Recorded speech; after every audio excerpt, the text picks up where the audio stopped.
Hola amigas, hola amigos, gracias por estar nuevamente en sintonía de nuestra plataforma La Mesa Redonda. Les saluda Sergio Marín Cornavaca. Un abrazo a los nicaragüenses que están en Costa Rica y que nos pueden ver a través del canal digital 38.2 Ticavisión y por medio de las cable operadoras de Costa Rica. Gracias también y les mandamos un saludo fuerte a los que nos sintonizan en diversos estados de los Estados Unidos. En España nos reportan audiencia también.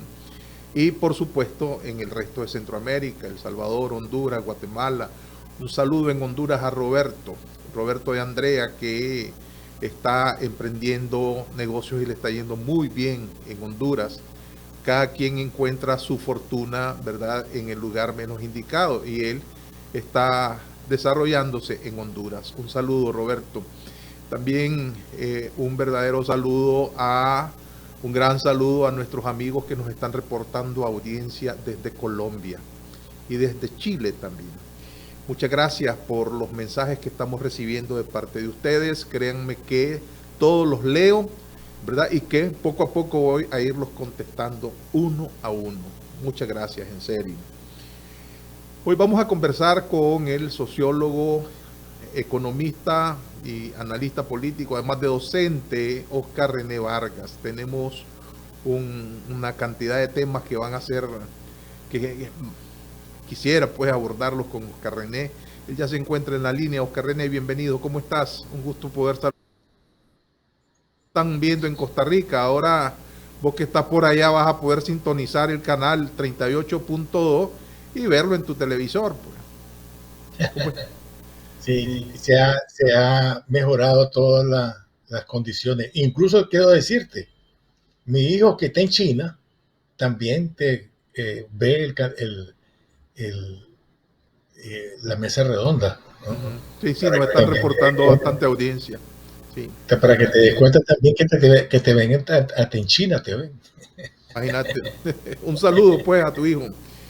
Oscar René, el dictador Daniel Ortega envió ante la primera secretaría de la Asamblea Nacional una iniciativa de reforma y adición al Código Procesal Penal de Nicaragua, la Ley 406, para modificar los artículos 253 y 256 de esa legislación. La idea es aumentar de 15 a 90 días el tiempo de detención de las personas que sean acusadas por algún delito, lo que para algunos juristas es una aberración jurídica por parte de la dictadura. El argumento de Ortega, si acaso hay algún argumento para entender esta situación, es que la modificación de la ley es que las personas detenidas deben ser investigadas de forma más exhaustiva. Esto violenta completamente los principios constitucionales, el precepto aquel que dice que toda persona es inocente hasta que se le demuestre lo contrario. Pues esta demostración, ¿verdad? Necesitas 90 días para procesar, para investigar a una persona.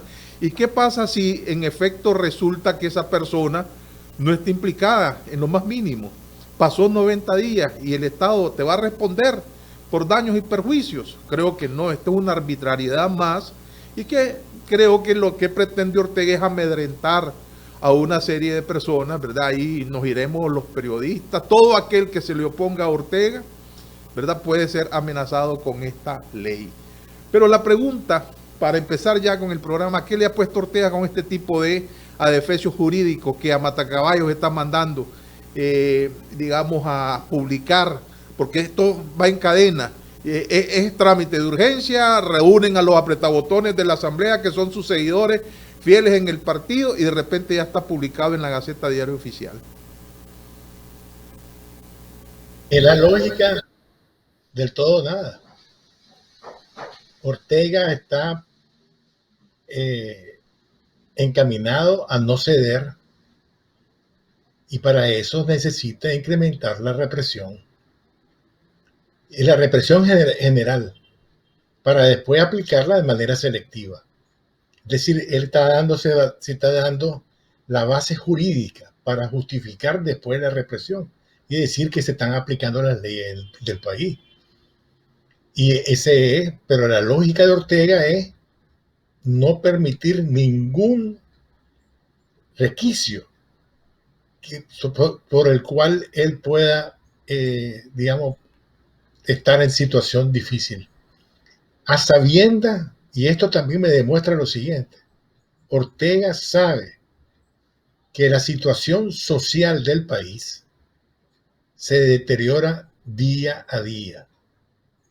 A pesar de la economía, de los 1.300 millones que ha recibido o que va a recibir, que recibió a finales del año 2020 y que va a recibir en el transcurso del 2021, y que ese dinero le va a permitir mejorar los indicadores macroeconómicos, pero no va a mejorar las condiciones microsociales y microeconómicas de la población, es decir, de los hogares empobrecidos.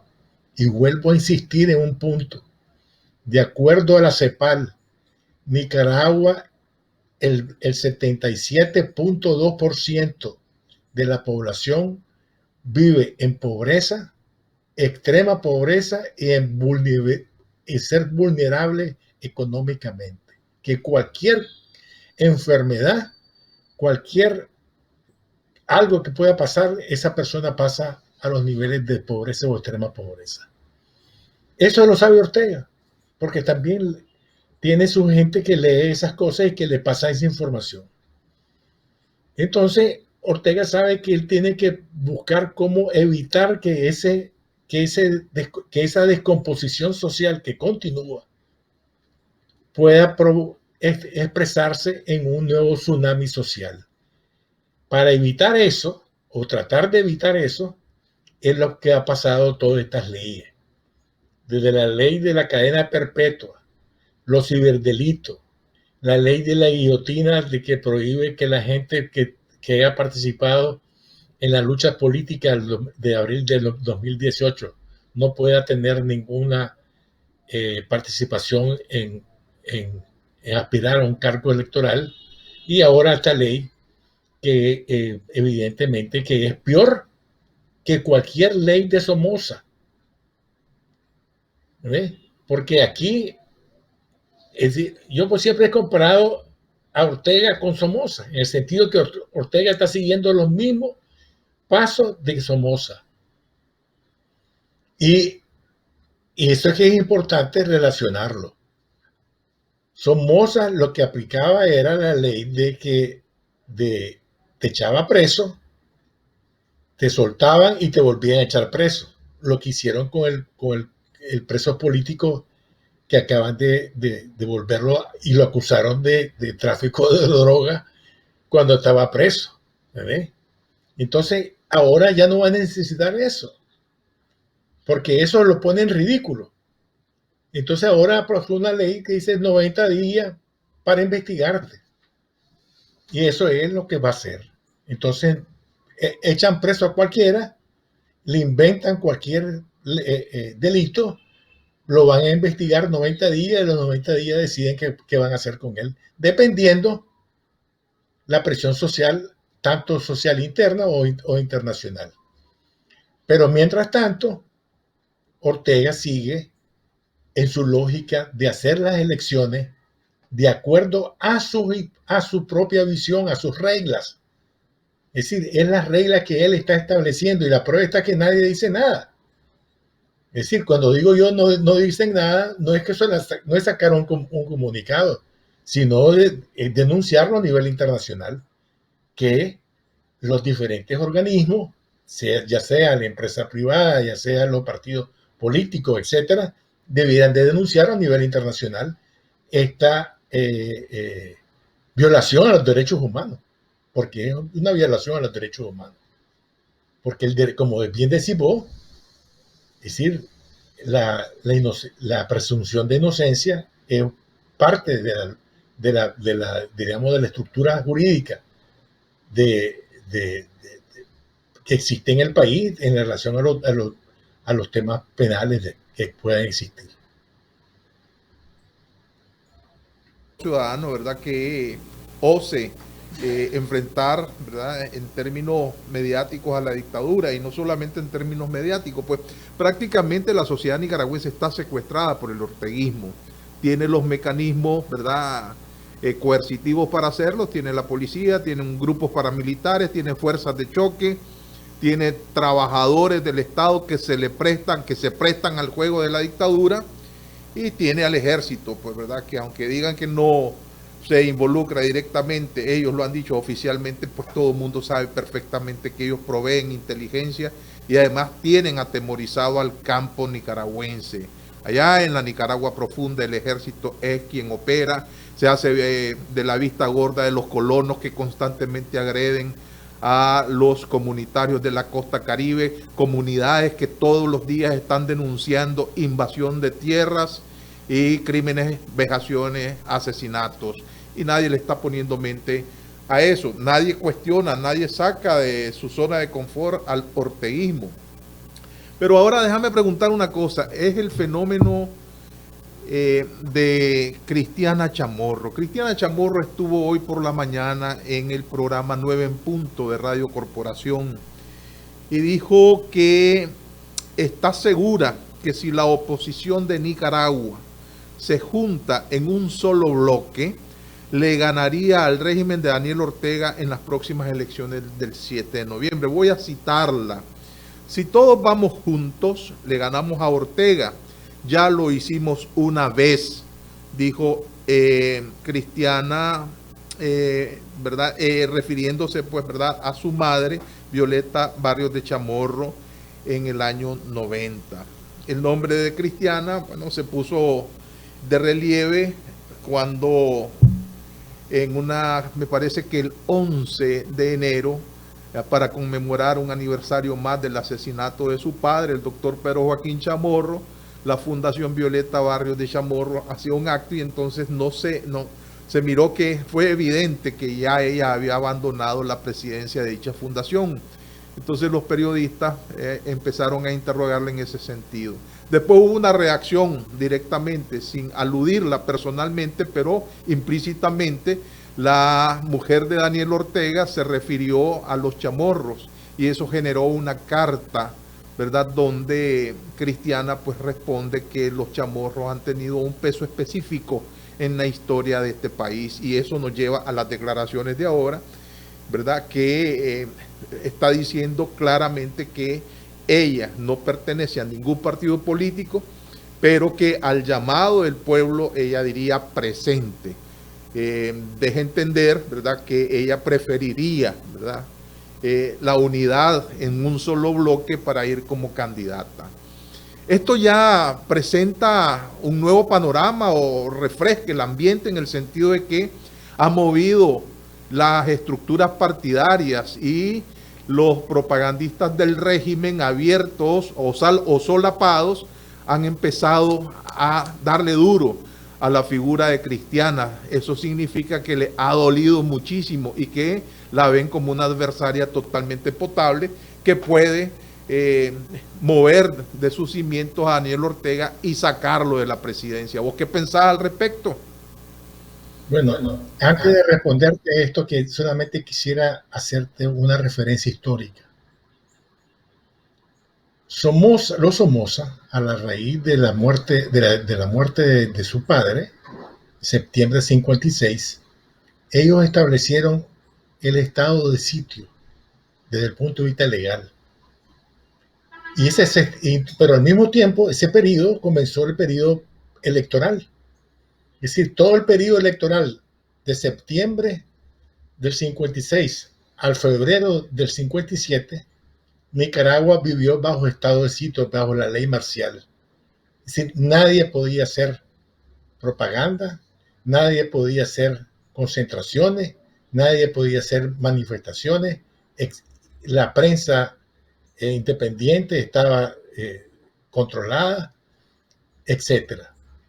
Es decir, que ya en la historia de política en Nicaragua ya se vivió una situación similar a la que quiere hacer Ortega. Y yo insisto en este punto. A veces nuestros deseos de que las cosas cambien, ignoramos o no queremos ver lo que se está montando, lo que se está gestionando en el régimen. El régimen está gestionando un estado de sitio de facto. No es necesario que él tenga que promulgar el estado de sitio como ley, pero como las leyes que han establecido, la sumatoria de todas ellas es el estado de sitio de facto. Entonces, ese es el elemento que quería señalar antes de contestar la pregunta. Importantísimo eso que estás diciendo, porque la otra vez, motivado por algunos recientes escritos, trabajos brillantes de algunos colegas periodistas, que son muy jóvenes, por cierto, pero muy dedicados al trabajo, hacíamos un inventario.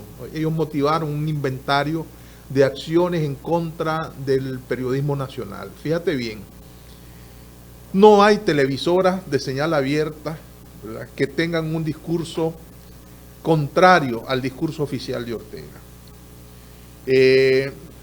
Cerraron 100% Noticias, cerraron esta semana de Carlos Fernando Chamorro y todo el sistema de comunicación, cerraron una serie de espacios comunitarios y de radios comunitarios en diversos municipios del país, cerraron a la ONG, etcétera.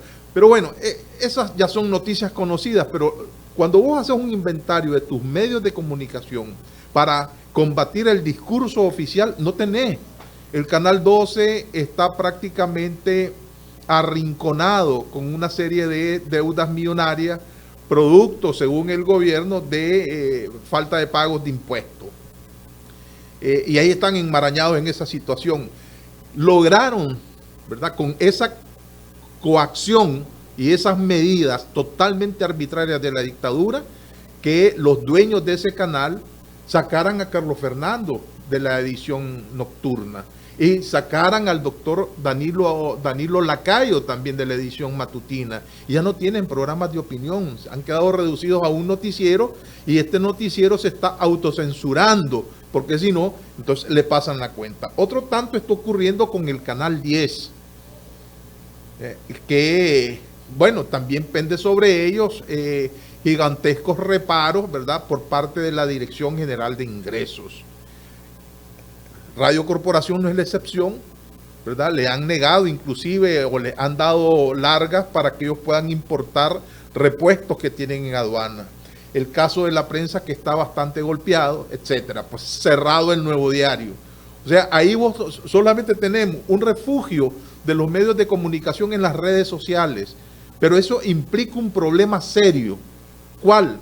Que la gente tenga buena conectividad a Internet, y Centroamérica, Nicaragua es la que menos conectividad a Internet tiene. Tenemos un Internet cara y tenemos un Internet malo, ¿verdad? Y por otro lado, es decir, si vos te querés conectar a Internet, eso tiene un costo que pagar, ya sea en conexión Wi-Fi en tu residencia, en tu trabajo, o datos. Y entonces estamos enfrentando un problema. Ahí Ortega tiene esos puntos ganados. El otro asunto es que todos los opositores están secuestrados, prácticamente tienen su residencia por cárcel. No pueden salir a hacer proselitismo, no pueden salir a organizar a la gente. Ese es el caso de todos sin excepción. Tenés a líderes juveniles que se destacaron en la insurrección cívica de abril, que prácticamente están secuestrados también en sus propias casas. Folcloristas, mujeres que se ponían el huipil y salían a bailar, están también secuestradas. Es decir, aquí hay un estado de sitio, ¿verdad? Y todo esto que te he dicho sencillamente viene a confirmar tu tesis. No sé si tienes algún comentario sobre esto, pero en realidad es pasmosa la situación de copia fiel que Ortega ha venido haciendo del modelo de represión somocista, y ya no digamos de la actuación en términos de corrupción, en términos de la aplicación de técnicas mafiosas, pues para hacerse del poder y mantenerlo. Mira, en el año 56, 57, lo que señalaba, los líderes políticos estaban presos, estaban en el exilio o tenían casa por cárcel. Es decir, que nadie podía hacer propaganda. Y Somoza inventó un partido político zancudo, que en ese entonces se llamó Partido Conservador Nicaragüense, ya no me acuerdo exactamente, y el que compitió en esa elección con Luis Somoza fue un señor de apellido Amador de Matagalpa. Pero nadie, fíjate cómo será que nadie lo conoce. Si vos preguntas a la mayor parte de las personas de Nicaragua, mayores de 50 años, te aseguro que nadie conoce quién era el señor Amador de Matagalpa. Entonces, creó su partido zancudo para darle el barniz de ser una elección democrática, pero que era tigre suelto, burro amarrado. Es decir, mientras que él podía hacer las campañas que quería, el otro no se podía mover a ninguna parte. Esa es la tendencia que vamos a vivir, o que estamos viviendo, pero que no se ha, digamos, como te dijera yo, dimensionado realmente que estamos viviendo una época de un estado de facto, un estado de sitio de facto. No puedes salir a la calle, como vos bien lo puedes señalar. No puedes organizarte, no puedes movilizarte en el país, no puedes organizar a la gente en los diferentes municipios. Es decir, ¿cuál es la elección que se quiere hacer? ¿Cuál es la regla que va a permitir Ortega? Mientras tanto, hay dos elementos importantes. No existe una presión en la calle, porque la represión lo ha permitido, digamos, la ausencia de los piquetes express, etc. Y en segundo lugar, la ausencia de una presión internacional. Combinado a esta cosa que hemos analizado antes, que el gobierno del señor Biden comienza a organizar y eso le da tiempo a Ortega. ¿Ya? Entonces no tenemos presión tampoco internacional que Ortega se vea forzado a hacer algunas reformas cosméticas. No, él ya anunció a través de el señor Arce que lo van a hacer hasta mayo. Mientras tanto, van a seguir socando la situación social y política del país. Entonces, y al mismo tiempo, siente que el dinero que vino por el coronavirus y por los huracanes le favorece. Entonces, su escenario es favorable. Ahora, haceme entender una cosa. Si esto, ¿verdad?, es ya del dominio público y se ha venido develando poco a poco cuáles son las estrategias, porque en realidad son copias burdas de las estrategias que en algún momento tuvieron ciertos visos de sagacidad por parte de, si se le puede decir así, por parte del somocismo en la década de los 50.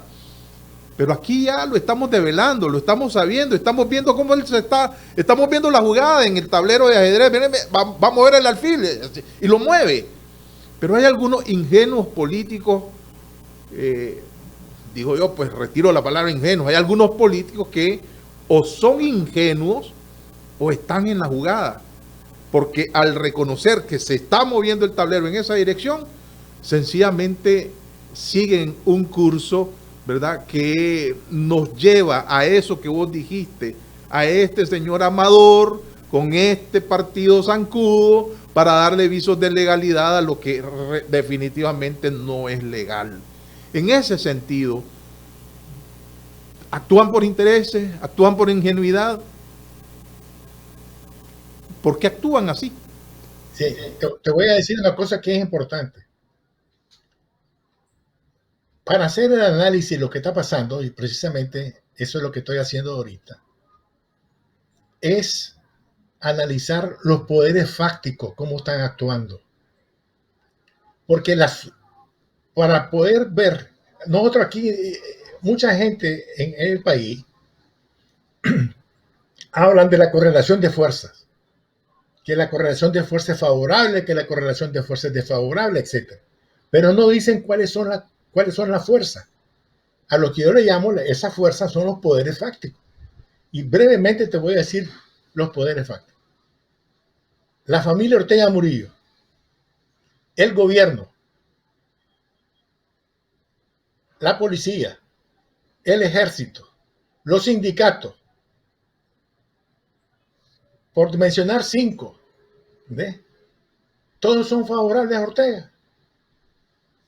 Decime de los poderes fácticos que no están a favor de Ortega.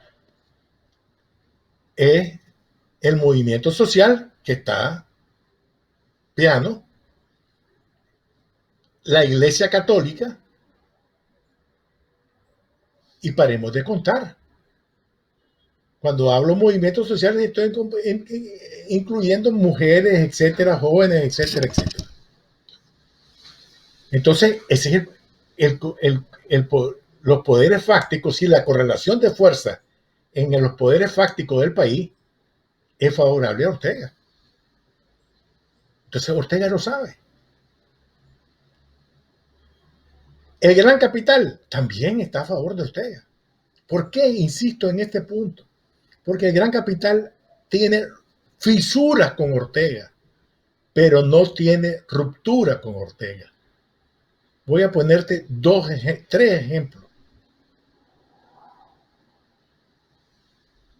Las compañías mineras siguen en el país felices, con todas las excepciones de impuestos, etcétera, etcétera. ¿Ya?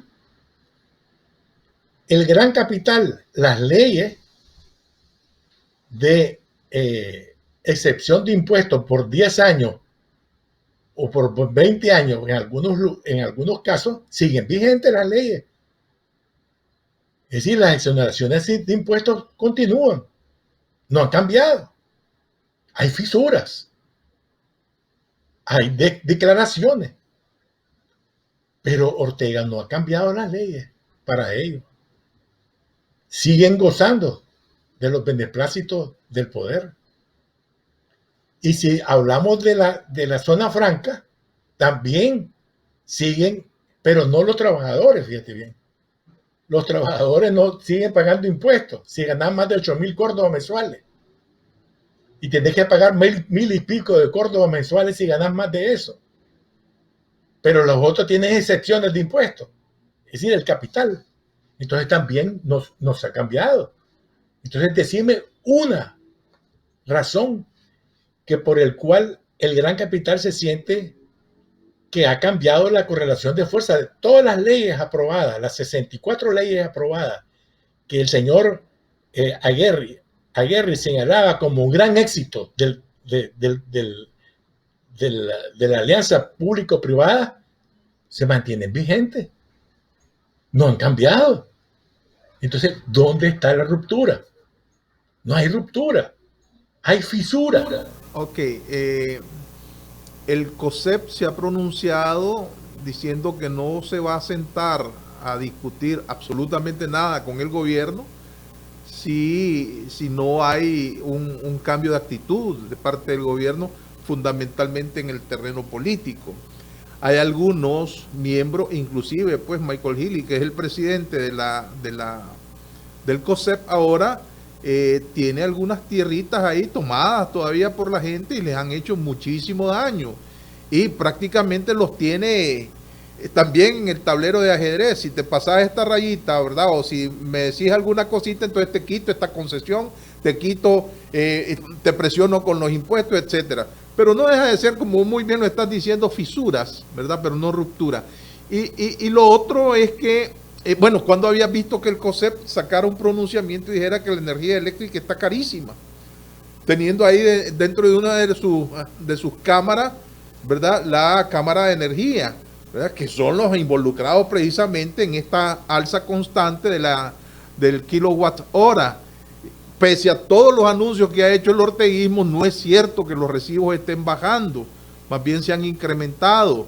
En el pasado, con aquel jueguito que siempre hemos dicho nosotros que utiliza la dictadura, te sube el recibo por la vía del hecho y después haces un arreglo de pago y ya no te baja, ¿verdad? Y cuando entonces él decreta de que va a bajarse, sencillamente te está volviendo a la posición anterior que te correspondía, pues mientras él se quedó con una buena parte de ese dinero.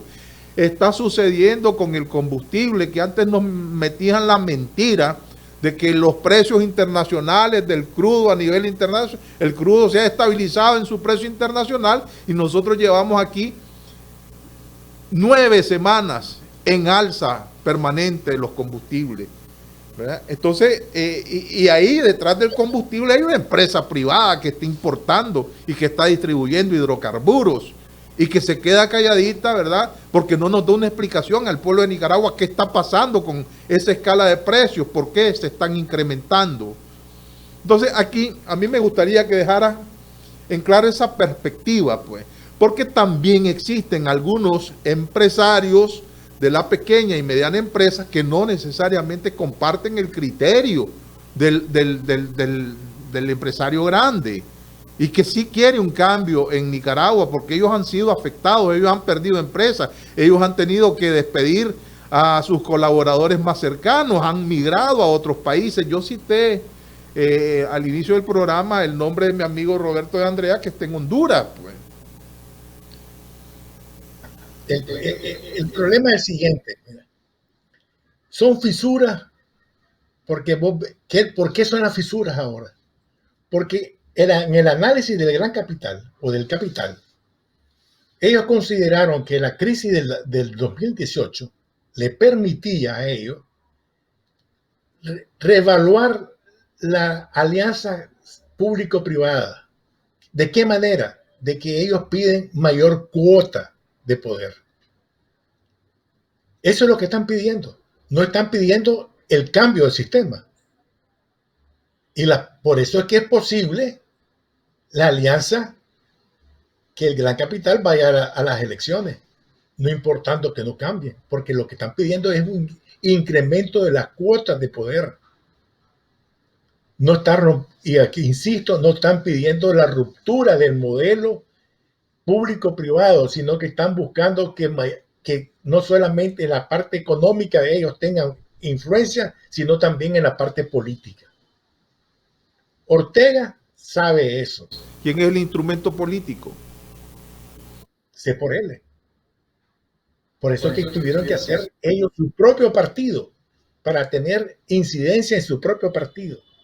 Y por eso es que yo estoy convencido que esa alianza de derecha es la que va a ir a las elecciones, independientemente, y no va a ser ninguna unidad con nadie, porque ellos van a jugar a copar el segundo lugar para tener el peso político.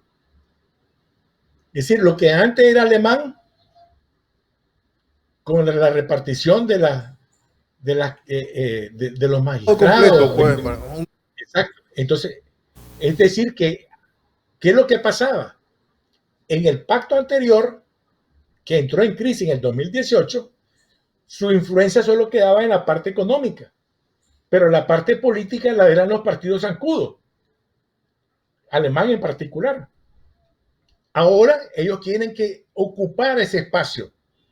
Pero por eso necesitan que esa alianza de derecha que han formado pueda participar en las elecciones. Y ellos están buscando que los otros partidos se subordinen a su dirección política. RD, que es el único que queda, porque ya estamos en un partido regional. El PLC no cuenta en esto, está fuera.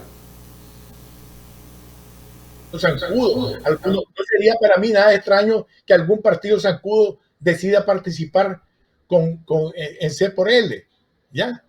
Es decir, el montaje que están haciendo sobre el PLC no me evita a mí pensar de que pueda ser todo esto una maniobra para limpiar la cara del PLC y que termine aliándose en la alianza de derecha.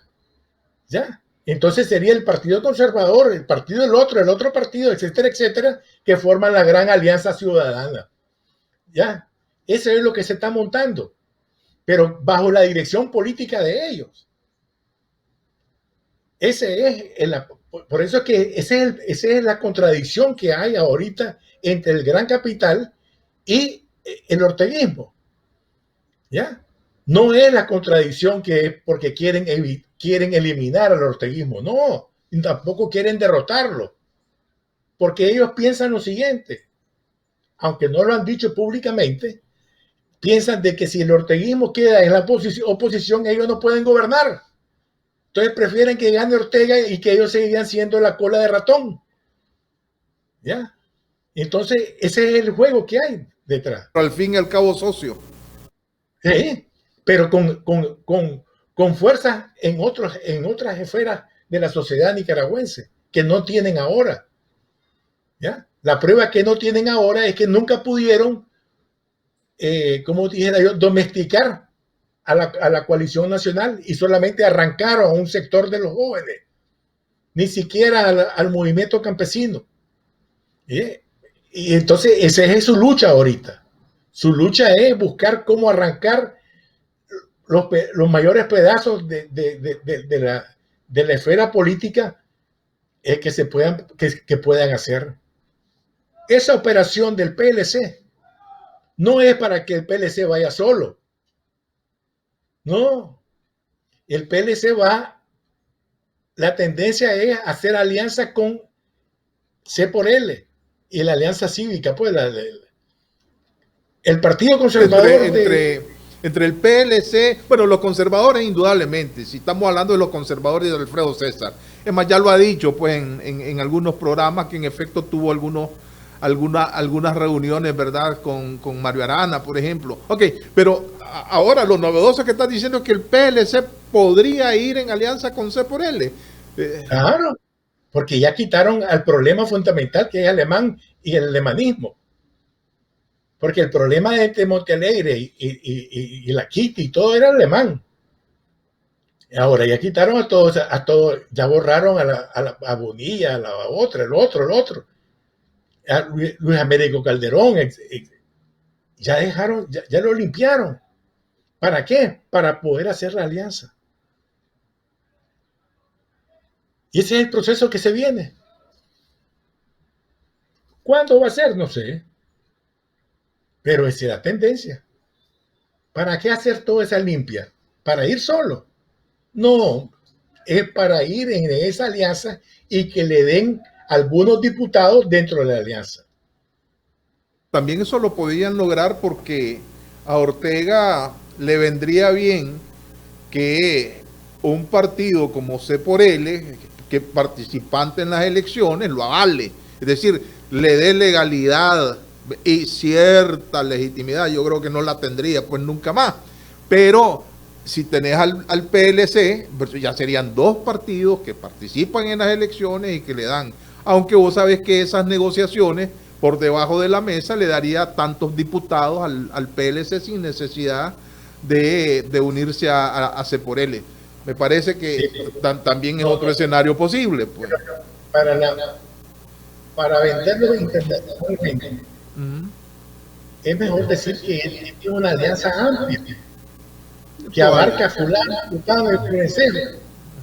para contraponerlo a la coalición nacional. Ok, antes te hice yo una pregunta, ¿verdad? Con base a declaraciones que he citado de manera literal de parte de la señora Cristiana Chamorro. ¿Cómo queda Cristiana en este asunto? Bueno, yo creo que tiene que hacer un análisis sobre eso. ¿Ya? Evidentemente, la señora Cristiana Chamorro lo que ha hecho fue mover el palo electoral. Es decir, entonces todos los candidatos, precandidatos, que sienten que ha habido un movimiento del burjico y que afecta a uno más que a otro y que elimina a algunos. Entonces la pregunta va a ser que si todos ellos se van a plegar o se van a unificar alrededor de una figura que podría ser la señora Chamorro. Pero la pregunta que yo me hago es lo siguiente: es que algunos de esos precandidatos no pueden también determinar irse en el C por L. No sé. ¿Ve? Entonces, por eso te digo que es un movimiento telúrico que no sabemos cómo se va a acomodar las piezas. Entonces, estamos viendo dos movimientos ahorita, o tres movimientos para ser más exacto. La alianza cívica más C por L se unifican en la alianza de derecha. Ese es un primer movimiento. Segundo movimiento que vemos es que el PLC comienza a limpiarse las caras más digamos, conocidas y más corruptas de su base. Ese es el segundo movimiento. Y el tercer movimiento, el movimiento telúrico que se da entre los precandidatos. ¿Ya? Entonces, ¿cómo se van a acomodar las piezas? Hay que esperar un tiempo.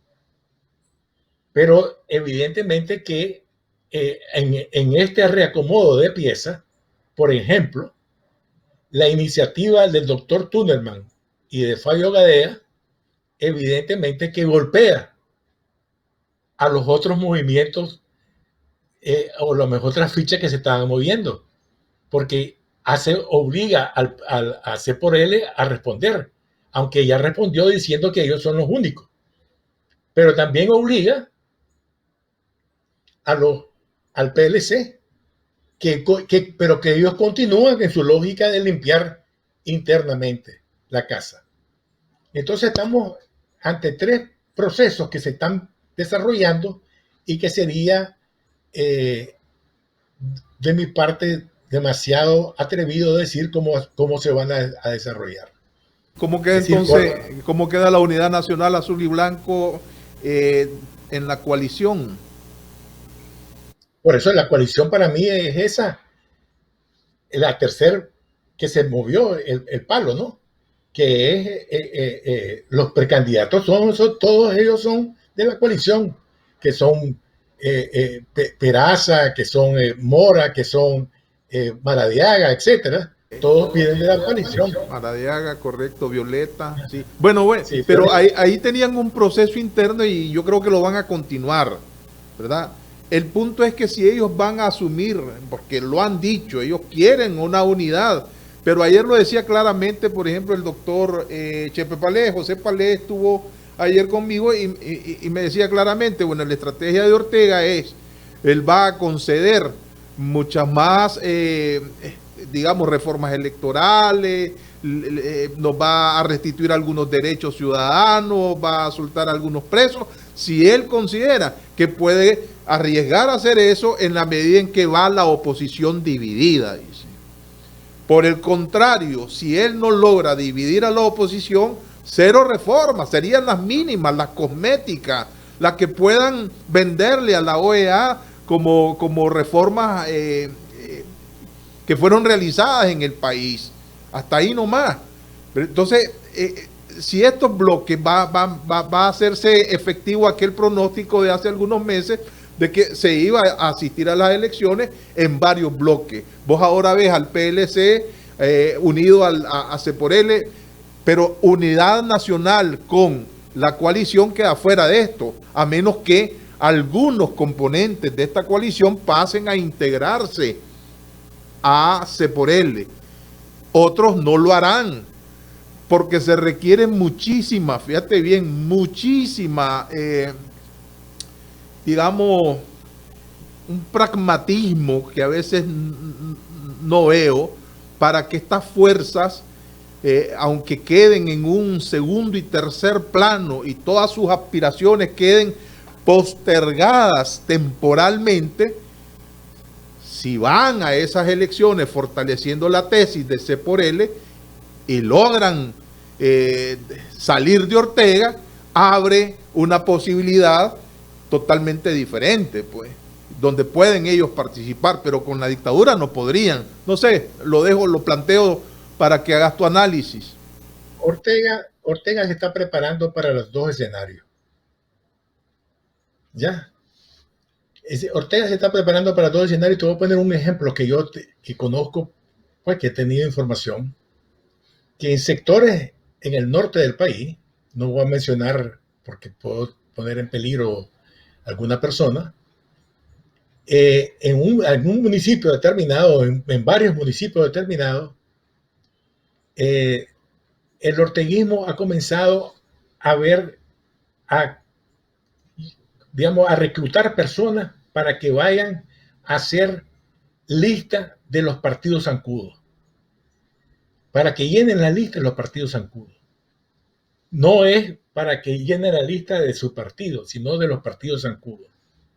Es decir, se está preparando para que esos partidos tengan su representación. Ese es el escenario que ellos están viendo. Un escenario de que no va a haber alianza unificada.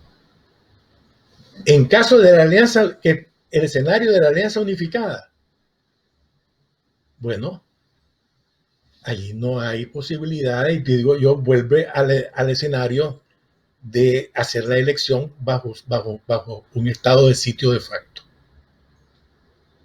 Ahora, ¿cómo se van a mover cada uno de estos actores o coaliciones en proceso de formación?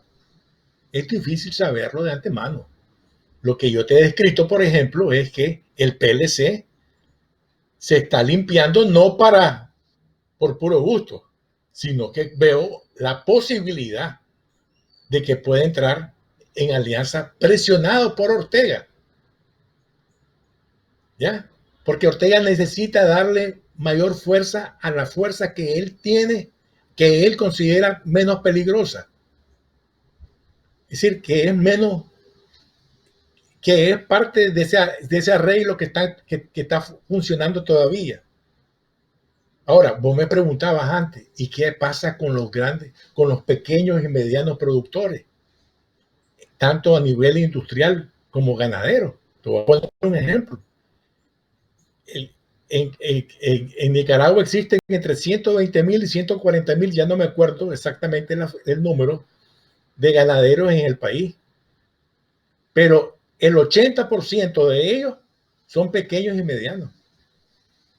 Pero estos pequeños y medianos, tanto a nivel industrial como a nivel agrícola o pecuario, no tienen poder político. Ese ha sido históricamente, como tampoco tiene poder político el exilio. Es decir, la gente que está, la diáspora que está en el exilio, que está en el extranjero y que mandan más de 1.800 millones de dólares, no tienen. Entonces, eso es lo que está pasando. El sistema como tal, no hay una distribución del poder.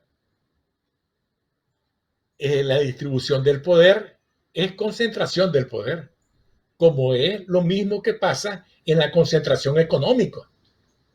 ¿Ya? Vos me hablaba del 1%, que ese es el que tiene la concentración económica, pero también la concentración del poder. Es decir, que ya yo te ponía un ejemplo la vez pasada, que las inversiones extranjeras en Nicaragua es menor, la suma es menor que el aporte de las remesas familiares entre el 2007 y el 2020. Y las inversiones extranjeras, los inversionistas extranjeros, como los mineros, como las compañías mineras, tienen mucho más poder que la gente que manda dinero desde el exterior. Es decir, hay una concentración del poder como existe la concentración de la riqueza. Entonces, ese es parte del sistema que hay que cambiar. Y por eso es que están pidiendo la gente que está viviendo afuera, que están tomando conciencia de la fuerza económica que tienen, que tengan derecho a votar en las elecciones. Pero que yo personalmente pienso que Ortega no lo va a ceder. Y tampoco la OEA va a presionar en esa dirección.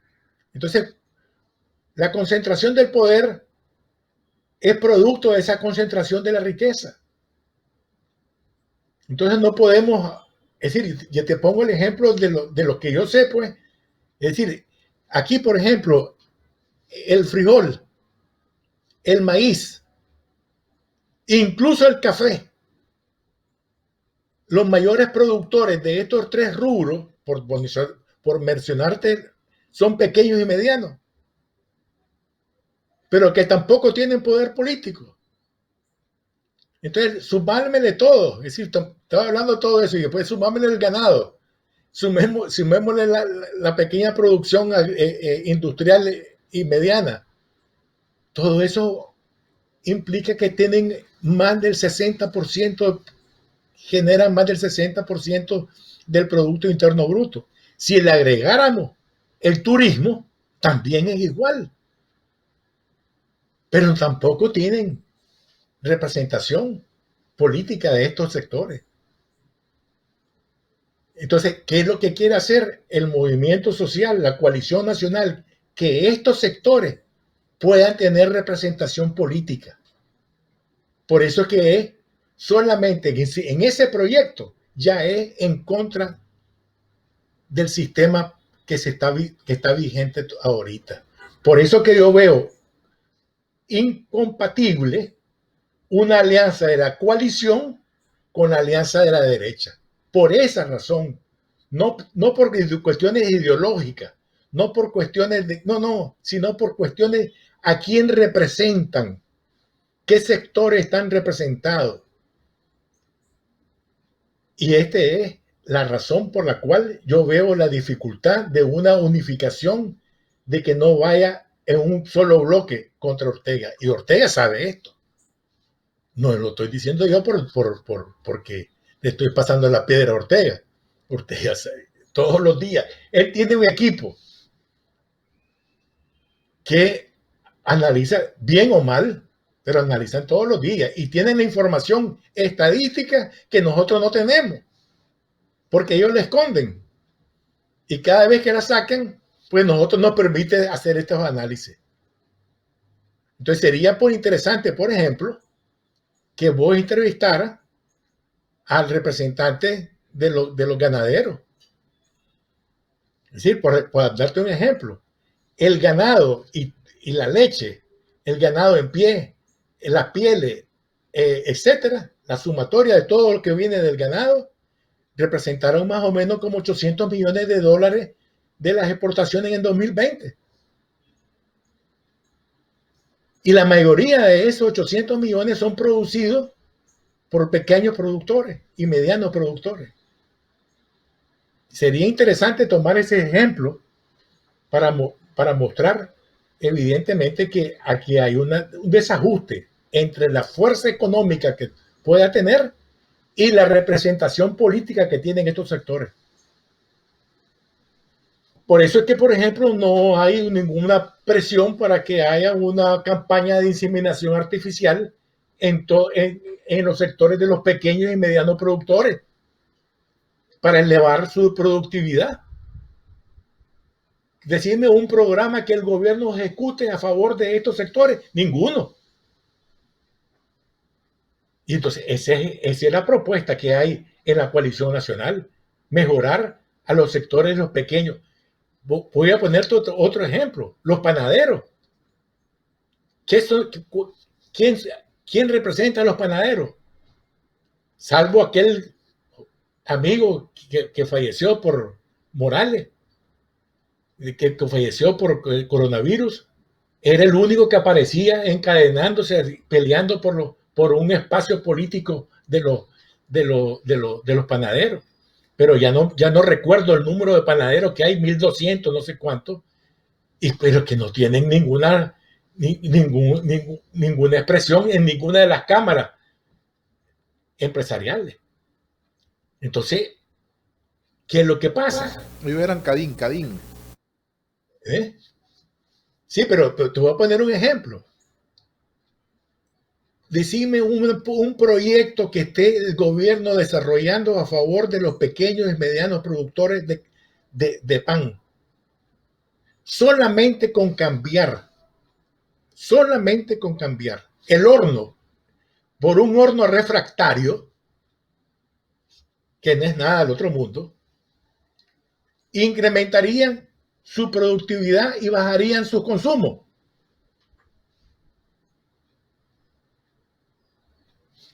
Te pongo ese ejemplo. Entonces, y así te podría poner otros varios ejemplos. Entonces te digo yo, el problema es que el sistema político es concentrador, producto de la concentración de capital que hay.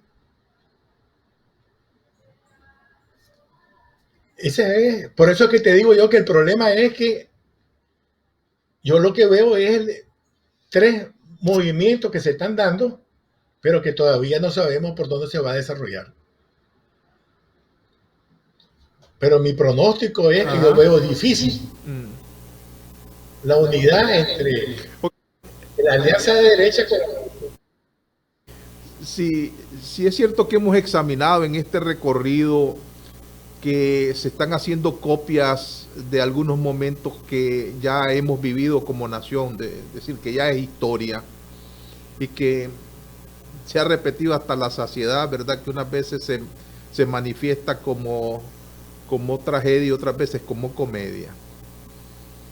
Quiero dejarte planteado, ¿verdad? Si aquí, así como se están replicando algunos escenarios ya vividos, si con todo este panorama que nos has descrito, cabría, precisamente porque se cierran los espacios, una lucha armada, que atienda a la frustración de la falta de derecho, garantía, y donde solamente estos grupos excluyentes puedan, y por ahí vemos el recorrido, ir a un nuevo pacto de una neoburguesía sandinista con una burguesía criolla que cierre los espacios, ¿verdad? Y se inicia un ciclo de 35 años, ¿verdad? Que ya estamos acostumbrados en la historia. Puede surgir la tesis de la lucha armada para la toma del poder ante el cierre de estos espacios políticos. Te voy a poner un ejemplo histórico. Cuando se cerró los espacios políticos con la reelección de Somoza García en el 50, producto del pacto Emiliano Chamorro Somoza García, y que ese se cerró, entonces produjo la acción de Rigoberto López Pérez, creyendo que así se resolvía el problema. Somoza García falleció, Luis Somoza de Baile tomó el poder y el sistema se mantuvo con un partido zancudo. ¿Qué es lo que sucedió? Entre 1957 y 1962, en Nicaragua se produjo 23 movimientos armados, porque hubieron diferentes personas que creyeron que la única manera de votar a la dictadura era la lucha armada. 23 movimientos armados, pero no eran unificados. Cada quien hacía lo que podía. Y eso fue lo que unos fracasaron, otros murieron, el otro se retiraron, etcétera, etcétera. 23 movimientos armados, producto de que no había espacio político para hacer cambio político por la vía pacífica. Entre ellos, Pedro Joaquín Chamorro. ¿Ya?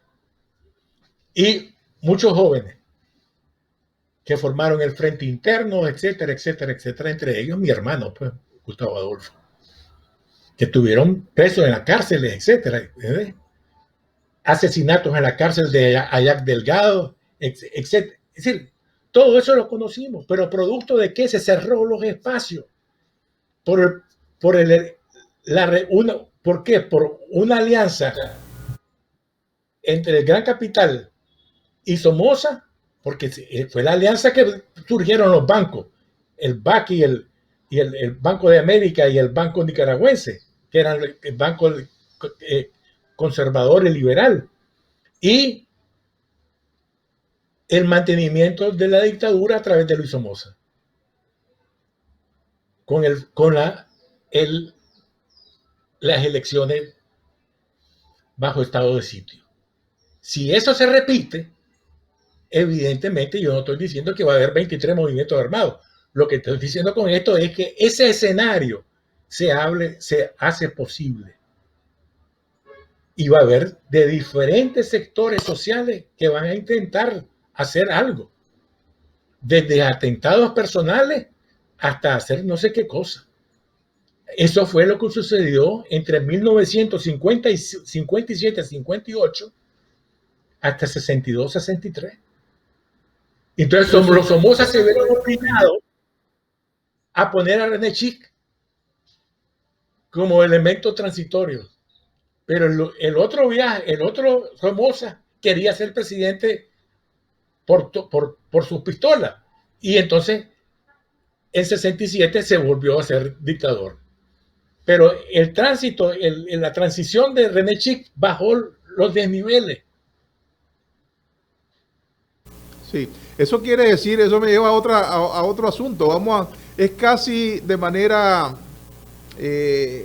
inequívoca que el dictador y su mujer vayan a tener que poner como diputados a algunos de sus hijos, precisamente para garantizar la continuidad del poder. Estoy seguro de eso.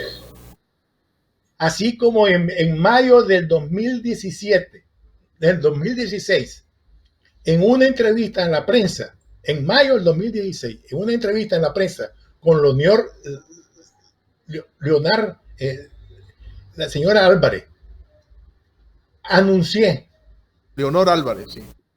Leonor Álvarez, anuncié que la candidata a la vicepresidencia en la fórmula de Ortega iba a ser Rosario Murillo, 2 meses antes, porque todas las condiciones estaban dadas para eso. Ahora te puedo anunciar de que los candidatos a diputados va a ser 1 o 2 o 3, no sé, miembros de la familia presidencial. Ahí por razones de tiempo, pero ya el próximo jueves vamos a entrarle con más detalles a esto, ¿viste? La historia se repite, sobre todo cuando no hay cambios violentos, cuando no hay modelos diferentes, y el modelo vigente, entonces se repite. Muchas gracias, Oscar René. Espero que estés bien. Por razones de tiempo tenemos que abandonar esta charla. Te agradezco tu gentileza. Nos vemos el próximo jueves. Y a ustedes, amigos, muchas gracias por siempre estar siguiendo nuestra plataforma. Por favor, compartan nuestro video. Suscríbanse a nuestro canal YouTube. Un saludo y agradecimiento al mismo tiempo a la gente linda de Tica Visión, que nos está transmitiendo en señal abierta y en las cable operadoras de aquel país. Tengan todos un buen día.